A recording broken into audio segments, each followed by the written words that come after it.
E aí, galera do oitavo ano, o professor Jair chegando para mais uma aula e hoje é filosofia. Nós iremos, nesse encontro, falar sobre o direito natural, segundo Tomás de Aquino. Qual é o pensamento que Tomás de Aquino tinha referente ao direito natural? Na última aula, nosso último encontro, nós falamos sobre o direito natural segundo o pensamento de Aristóteles. E a discussão ela foi bacana, a discussão foi interessante. Tanto as nossas aulas aqui gravadas, nós falamos sobre o direito natural e o direito positivo, e dentro da perspectiva em que a visão está ali atrelada de Aristóteles, né? Nós falamos sobre isso e, é claro, também no Google Forms. Nós também discutimos e aí a atividade que eu passei para vocês pudessem falar um pouco sobre esse direito natural na visão de Aristóteles. E hoje nós vamos falar um pouco sobre essa visão segundo Tomás de Aquino. Pegue seu livro, seu material, marca texto para que você possa ir junto comigo marcando. Nós vamos falar sobre fé e a razão junto com essa perspectiva do direito natural. Vamos lá, a nossa aula de hoje. Primeiro começa assim, o direito natural segundo Tomás de Aquino. Então nós vamos falar um pouco sobre o que ele pensa referente a essa ideia do direito natural, né? Já que lá na perspectiva de Aristóteles ele vai sim defender essa ideia do direito natural, né? O justnaturalismo. Então o que seria, para a gente relembrar, o que é essa ideia do direito natural? Ele é anterior à lei civil, pois fundamenta as leis criadas pela sociedade. Por exemplo, o que é um direito universal? Ele vai trazer aqui o direito à vida, à liberdade, à igualdade e à segurança. Esses são, justamente, estão incorporados dentro dessa ideia do direito natural. Tá? Então, nós vamos agora falar sobre isso. Bom, na última aula nós falamos que Aristóteles era um grande filósofo. Então, quem é Tomás de Aquino? Nós já trabalhamos sim com ele, mas para que a gente possa relembrar aqui, né, que Tomás de Aquino foi um nome importante para a igreja, né, para a igreja católica, né, e Tomás de Aquino ele traz ali em sua formação, ele é teólogo, né, mas ele também tem uma relação forte com a questão da filosofia. Então a gente traz ali, ele vem dentro da perspectiva da escola tradicional, né, de Aristóteles, do realismo filosófico, enfim, ele vem dentro dessa perspectiva do tomismo, né, e ele também faz uma abertura nessa discussão aí do direito natural. Então vamos lá. O direito natural segundo Tomás de Aquino. Então nós já sabemos aqui o que é o direito natural, né? Então eu e você já temos essa definição. Mas o que Tomás de Aquino vai falar sobre essa questão do direito natural? Se você está atento a este estudo, percebeu que demos um salto na história da antiguidade e passamos à Idade Média. Então nós estamos avançando.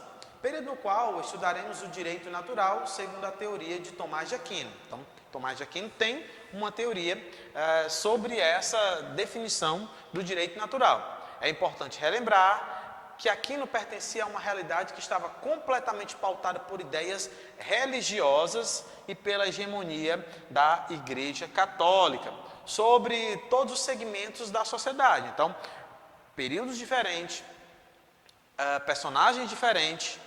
O primeiro é Aristóteles, o segundo nós estamos trabalhando com Aquino, que tem uma relação pautada pelas ideias religiosas, como o texto está dizendo, e pela hegemonia da Igreja Católica sobre todos os segmentos da sociedade. Ele próprio era um defensor da teoria cristã. Sendo assim, as ideias políticas de Aquino, vamos lá, são resultado de sua visão cristã do mundo e da sociedade. Então vamos entender. Aquino vai trazer, dentro da sua teoria, da sua perspectiva, algo atrelado ao que ele acreditava por sua relação, tá, junto à Igreja Católica. Então ele próprio era um defensor dessa teoria. Então vamos trazer aqui um destaque, ele próprio é um defensor dessa teoria. Que teoria? A teoria cristã, que está associada ao quê? À Igreja Católica. Então há uma associação à Igreja Católica. Então todo o seu discurso vai estar inserido nessa relação entre a razão essa relação entre a fé, nessa relação da teoria cristã, a igreja, tá? Essa hegemonia que a igreja tinha sobre todos na época. Então, continuando, o texto vai dizer: as ideias políticas de Aquino são resultado de sua visão cristã do mundo e da sociedade e também de seu interesse em unir fé e razão. Então, ele tinha justamente esse interesse de estar unindo a fé junto com a razão, porque ele entendia que era necessário que tivesse uma relação entre as duas. Para reforçar a fé, a razão estava ali. A seguir, vamos lembrar que o pensamento do filósofo sobre a relação, tá, entre esses dois momentos. Nós vamos agora perceber como esse grande teólogo desenvolvia o seu pensamento. Então, vamos lá, trazendo aqui para que você possa compreender. Então, ele traz o primeiro destaque aqui, fé e razão. Vamos ao primeiro. Modos diferentes de conhecimento do mundo. A razão é um saber natural. Então, ele coloca aqui que a razão é um saber natural. Ele consegue separar esses dois momentos que são importantes, fé e razão, para depois uni-lo, para que as pessoas pudessem compreender sobre fé e as pessoas pudessem compreender sobre a razão. Então, ele traz: a fé é um saber superior e divino. Então, ele divide aqui, tá? Primeiro nós temos ali uma relação da razão e segundo nós temos uma relação da fé. Na razão, ele traz um destaque dizendo justamente que é um saber natural. Então vamos colocar aqui a palavra natural, que é para a gente ter uma noção, natural, né? Já o segundo, que é justamente voltado para a fé, ele vai falar que é um saber superior divino. Então, saber superior, né? E aqui eu vou colocar saber natural. Então ele classifica como a razão um saber natural e a fé um saber superior. Oriundo de onde? Do divino, né? De Deus. Então ele faz essa divisão. O segundo, ele vai dizer o seguinte: não se contradizem, pois ambas nascem do mesmo Criador. No segundo quadro, ele vai pegar o primeiro e o segundo e vai unir, e ele vai dizer que eles estão justamente juntos, porque procede de quem? Do mesmo Criador. Quem? Deus. Olha que interessante. Então ele já coloca aí justamente a razão natural, o saber natural, junto com a fé, o saber superior divino, juntam os dois, e aí ele vai e diz: não se contradizem, eles não vão entrar em crise, pois ambas nascem do mesmo Criador Deus. Então ele quer dizer, ele está afirmando, ele está dizendo para nós justamente que o saber natural, ele vem junto à fé e estão atreladas ao ser supremo, superior, que é Deus. Então está fé, tá? Junto com o que? A razão. Elas estão unidas em um único espaço, né? Fé e a razão são dois momentos que nascem, são criados a partir de Deus. Então você que está aí assistindo essa aula, preste bem atenção no que nós estamos falando.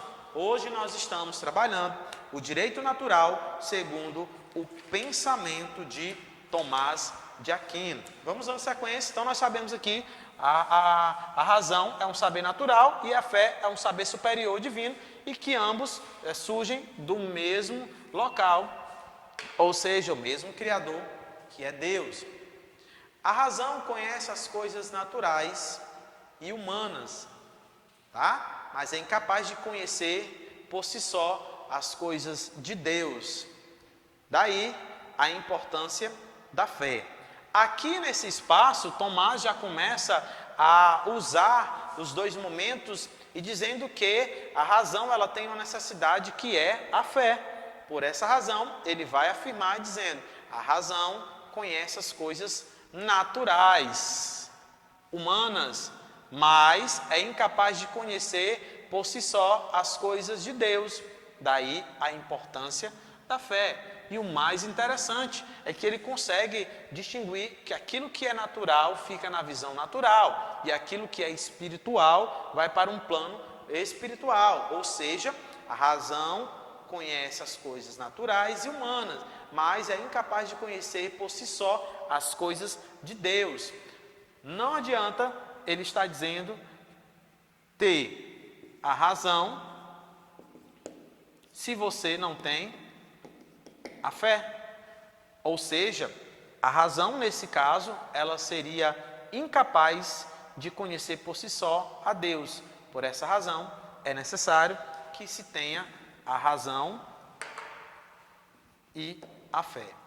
Vamos lá, dando sequência para que a gente possa entender a visão de Tomás de Aquino sobre essa relação do direito natural. Aquino afirmou que todas as leis humanas justas derivam do direito natural. Então ele está afirmando, as leis naturais teriam a função de guiar o ser humano em uma vida verdadeiramente justa. Olha que interessante, buscando a sua essência e o que há de mais nobre na existência dos indivíduos. Vamos lá. O filósofo acreditava também que as leis são necessárias na sociedade, pois disciplinam o comportamento humano. Ela seria uma forma de colocar em evidência as virtudes do homem e apresentá-las. Serviria de exemplo, evitando assim que a humanidade se perdesse nos vícios e pecados. Contudo, jamais uma lei humana pode contradizer a lei divina. Então aqui ele diz que é importante a lei humana, natural, mas essa lei ela não pode ir contra a lei divina. Considera superior. O que ele considera superior? Claro, a lei divina, né? É tida como a origem de todas as leis que possam existir. Então essa é justamente a ideia que ele traz. Vamos lá. Aquino também estabeleceu uma diferenciação entre duas formas de poder, o poder abstrato e o poder concreto. Então vamos entender o que é isso aqui. O poder abstrato é natural, pois sua origem reside na razão humana e está ligada à vida da terra. Tá? Então ele vai falar, primeiro o poder abstrato e o poder concreto. Quem que fala sobre isso? Aquino, tá? Então vamos lembrar, ele estabelece duas diferenças e duas formas de poder. Poder abstrato é natural, pois sua origem reside na razão humana e está ligado na vida terrena. Nós aqui, tá? Sequência. O poder concreto está ligado às relações de poder nas quais os seres humanos se colocam acima de outros seres humanos, governando e os subjugando.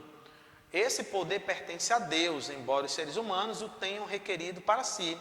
O poder abstrato, portanto, refere-se ao direito natural, enquanto o poder concreto está ligado ao direito positivo. Então ele vai dizer que esse poder abstrato refere-se ao direito natural, enquanto a ideia do poder concreto está ligado ao direito positivo. Lembra que nós estamos falando desde o início desse módulo, nós estamos justamente discutindo essa relação do direito natural junto ao direito positivo. E o que é direito positivo? Vamos relembrar. Direito positivo tem origem política ou social e é um direito coletivo específico de uma sociedade, ou seja, é válido apenas nas comunidades em que foi criado. Exemplo, o Brasil possui leis diferentes das dos Estados Unidos e de outros países. Então nós temos aqui essa sequência em que ele traz que é de grande importância, tá? Ele vai justamente fazendo essa associação do direito natural com o direito positivo, tá? Então não esqueça, o poder abstrato e o poder concreto. O poder abstrato é natural, pois sua origem reside na razão humana e está ligado à vida terrena. Tá? E aí vem o poder concreto, que está ligado às relações de poder nas quais o ser humano se coloca acima de outros seres humanos. Então ele vai dizer que o poder abstrato pode referir-se e refere-se ao direito natural, enquanto o poder concreto está ligado ao direito positivo.